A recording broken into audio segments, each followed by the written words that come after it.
সদস্য সৈয়দ সাইদুল হক হবিগঞ্জ ৪ সম্পূর্ণ প্রশ্ন করুন। মাননীয় স্পিকার, মাননীয় মন্ত্রীর কাছে আমার একটি প্রশ্ন হচ্ছে গিয়ে যে আমরা ডিজিটাল বাংলাদেশে অনেক দূরে গিয়েছি। আমরা ইন্টারনেট স্পিডে আপনারা 142টি দেশের মধ্যে গত বছর 126তম ছিলাম, এরপরে আমরা আরো ডেভেলপ করে 111তে সম্ভবত আসছি। তো এই স্পিড আমাদের ইন্টারনেটের জন্য সবচেয়ে বেশি প্রয়োজন।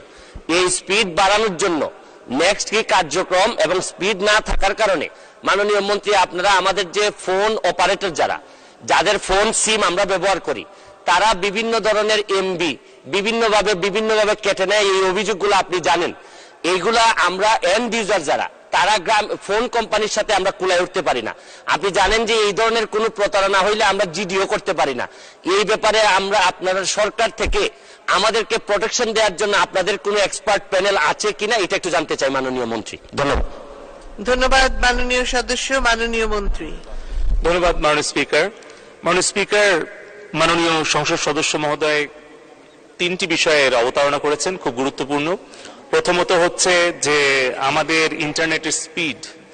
আমি আনন্দের সাথে বলতে পারি যে বাংলাদেশে ইন্টারনেটের যে ব্যয় মূল্য, এটি পৃথিবীর অন্যতম সস্তা দামে আমরা ইন্টারনেট কিনতে পারি, যার অবদান আমাদের মাননীয় প্রধানমন্ত্রী জননেত্রী শেখ হাসিনার এবং মাননীয় আইসিটি উপদেষ্টা সজীব অজিত জয়ের। কারণ আজ থেকে 15 বছর আগে বাংলাদেশে ইন্টারনেট ব্যবহারকারীর সংখ্যা ছিল মাত্র 50 লাখ মাননীয় স্পিকার, এবং তখন ইন্টারনেট পার এমবিপিএস এর দাম ছিল 85,000 টাকা, এবং ঢাকার বাইরে কোনো ব্রডব্যান্ড কানেক্টিভিটি ছিল না। মোবাইল নেটওয়ার্ক তখন, এখন যে 5th জেনারেশনে আমরা আছি, এটা কিন্তু 2nd জেনারেশনে ছিল, অর্থাৎ মোবাইলে আমরা ইন্টারনেট ব্যবহার করতে পারতাম না।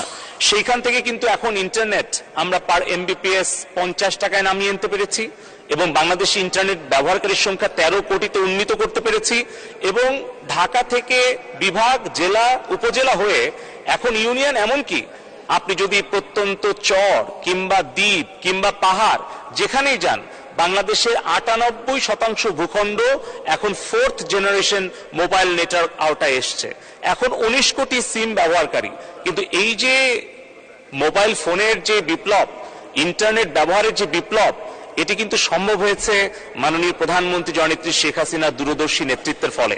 2008 সালে যখন ডিজিটাল বাংলাদেশের ঘোষণা দেওয়া হয়, তখন কিন্তু এই মোবাইল ব্যবহারকারীর সংখ্যা, ইন্টারনেট ব্যবহারকারীর সংখ্যা অত্যন্ত নগণ্য ছিল।